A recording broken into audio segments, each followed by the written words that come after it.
कागल विधानसभेत महायुतीत संघर्ष होण्याची शक्यता आहे।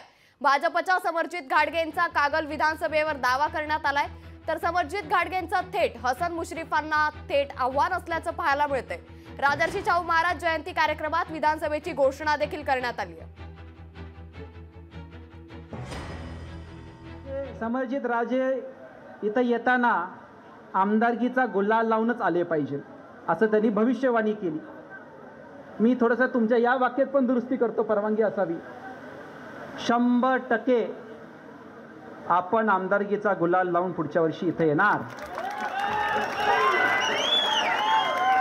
दुरुस्ती एवढीच आहे, मी एकटा नाही, कागल विधानसभेचा प्रत्येक व्यक्ती गुलाल लावून पुढच्या वर्षी इथे येणार। आणि पहिला संभाजीराव तो गुलाल पडला ना, तो पहिला अधिकार राधानगरीच्या लोकांचा आहे। लोकशाही मराठी ऐका, पहा, जागरूक रहा।